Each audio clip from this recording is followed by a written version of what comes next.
Good morning students. आज हम पढ़ते हैं हिंदी सेकंड, जिसमें हम पढ़ेंगे विराम चिन्ह। क्या पढ़ेंगे हम? विराम चिन्ह। विराम का अर्थ क्या होता है? विराम का अर्थ होता है आराम करना या रुकना। विराम का अर्थ होता है आराम करना या रुकना, ठहरना, ये सब होता है विराम। और चिन्ह, चिन्ह का मतलब होता है निशान। क्या होता है? निशान। विराम चिन्ह। आज हम पढ़ेंगे विराम चिन्ह। जब हम किसी भाषा को बोलते हैं तो हम थोड़ा रुकते हैं ना। और उसी भाषा को जब हम लिखते हैं, लिखते हुए जब हम वाक्य को पूरा करते हैं तो उसके अंत में एक चिन्ह का प्रयोग करते हैं। ठीक है, वो होता है पूर्ण विराम। कौन सा होता है वो? पूर्ण विराम। देखो, हमने एक वाक्य पढ़ो मत खेलो, ये हो गया वाक्य पूरा हमारा। तो हमने किस चिन्ह का प्रयोग किया? पूर्ण विराम का।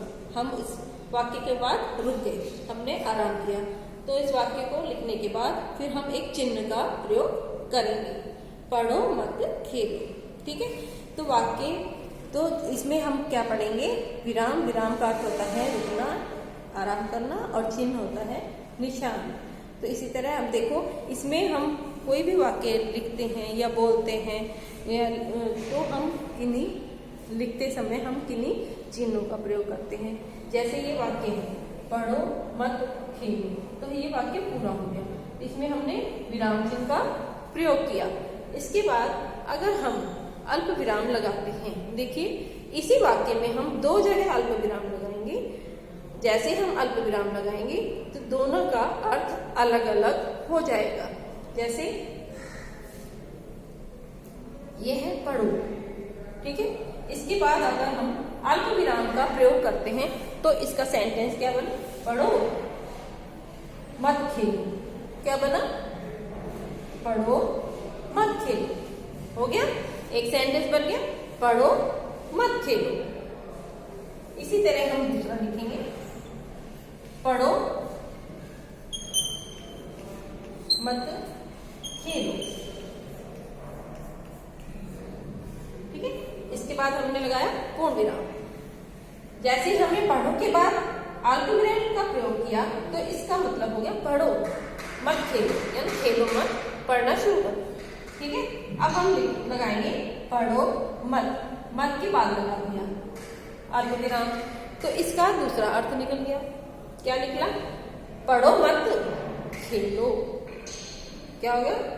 पढ़ना बंद कर दो, यानी पढ़ो मत, अब पढ़ो मत, अब खेलो। दो अर्थ हो गए एक ही वाक्य में। अगर हम किसी चिन्ह का प्रयोग कर रहे हैं, अल्प विराम का प्रयोग कर रहे हैं, इसमें हो गया पढ़ो मत खेलो। ठीक है, यह हो गया। दूसरा हो गया पढ़ो मत खेलो, यानी अब पढ़ना बंद करो, खेलो। और इसमें आ गया अब पढ़ो मत खेलो। दो हो गए, दो वाक्य हो गए ना। तो ये हो गया विराम चिन्ह का प्रयोग। जैसे विराम चिन्ह का हमने प्रयोग किया, यहाँ पे अल्प विराम लगाया या हमने लगाया पूर्ण विराम, तो ये हो गया आराम करना या ठहरना। और इन चिन्हों का जो प्रयोग किया वो होते हैं निशान। हमने ये निशानों का प्रयोग किया, तो ये हो गए सेंटेंस अलग अलग। ठीक है, इन वाक्यों में जो परिवर्तन हुआ किसके कारण हुआ? विराम चिन्ह के कारण। इस वाक्य में पहला क्या था? पढ़ो मत खेलो, मतलब खेलना बंद करके पढ़ाई शुरू करो, आरंभ करो। इसी तरह पढ़ो मत खेलो, अब ये पढ़ना बंद करो, अब खेलना शुरू कर दो। तो इसमें परिवर्तन किस कारण हुआ? विराम चिन्ह के कारण। समझ में आ गया अब आपको कि विराम चिन्ह का क्या प्रयोग है और कैसे करना चाहिए? ये विराम चिन्ह के कारण ही ये वाक्य भी परिवर्तन हो जाते हैं। तो बच्चों, इसकी परिभाषा क्या हुई? भाषा लिखते समय, भाषा को जब हम लिखते हैं, रुकने वाले स्थान पर, जब हम भाषा को लिखते हैं तो जब हम किसी स्थान पर रुकते हैं तो उस पर किसी चिन्ह का प्रयोग करते हैं, किसी भी निशान का प्रयोग करते हैं, तो वो क्या कहलाता है? विराम चिन्ह। तो भाषा लिखते समय रुकने वाले स्थान पर समय रुकने वाले स्थान पर प्रयोग होने वाले चिन्हों को विराम चिन्ह कहते हैं। भाषा लिखते समय रुकने वाले स्थान पर प्रयोग किए जाने वाले चिन्हों को हम क्या कहते हैं? विराम चिन्ह। देखो अब हम पढ़ते हैं कुछ विराम चिन्ह।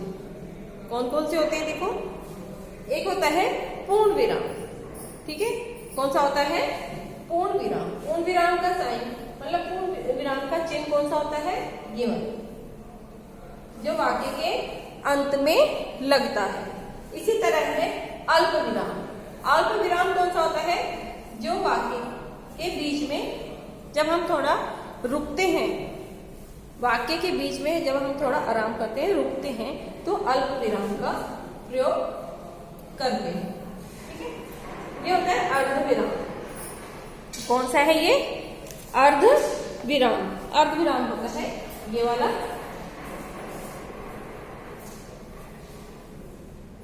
जब हम वाक्य में थोड़ा ज्यादा रुकते हैं तो अर्ध विराम का प्रयोग करते हैं। उसके बाद है प्रश्न सूचक चिन्ह। प्रश्न सूचक चिन्ह कौन से होते हैं?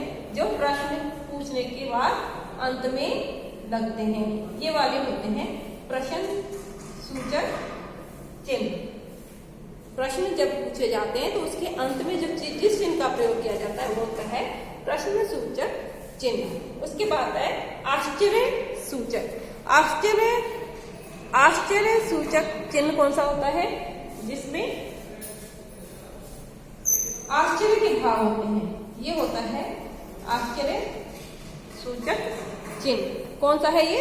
आश्चर्य सूचक चिन्ह, जिसमें एक लाइन खींची जाती है और नीचे डॉट यानी बिंदी बनाई जाती है, ये होता है आश्चर्य सूचक चिन्ह। इसमें दुख, घृणा, दोष, भाव ये सारे आते हैं।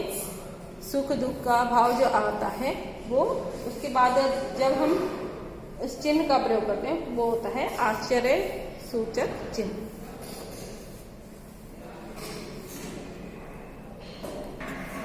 ये है आपका 6 नंबर पे योजक चिन्ह। योजक चिन्ह कौन सा होता है? ये वाला होता है योजक चिन्ह, जो दो शब्दों, दो बातों के बीच में लगता है, वो होता है योजक चिन्ह। दो शब्दों के बीच में जो चिन्ह लगता है वो होता है योजक चिन्ह। ये होता है निर्देशक चिन्ह। निर्देशक चिन्ह कौन सा होता है? ये होता है निर्देशक चिन्ह। ये जो छोटा वाला है ये तो हो गया योजक चिन्ह, और उसके बाद ये होता है निर्देशक चिन्ह। अब होता है कोष्टक। कोष्टक कौन सा है? ये वाला, ये होता है कोष्टक। कोष्टक के बाद आ जाता है आपका अवतरण चिन्ह। अवतरण चिन्ह कौन सा होता है? ये वाला होता है अवतरण चिन्ह। ठीक है, पूर्ण विराम, अल्प विराम, अर्ध विराम, प्रश्न सूचक चिन्ह, विस्मय सूचक चिन्ह और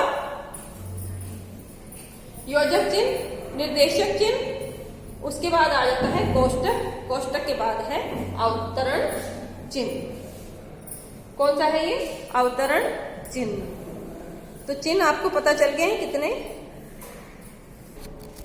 अब हम सबसे पहले पढ़ते हैं क्या? विराम चिन्ह। क्या पढ़ेंगे हम?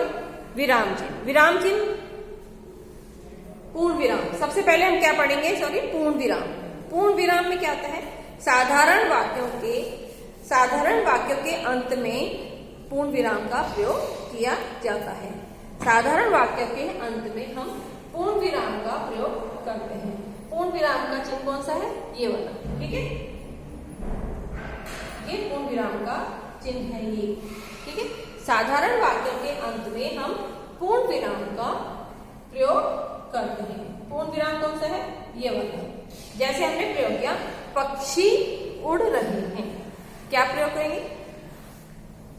पक्षी उड़ रहे हैं। ये एक वाक्य है, साधारण वाक्य है, जिसके अंत में हमने पूर्ण विराम का प्रयोग किया है।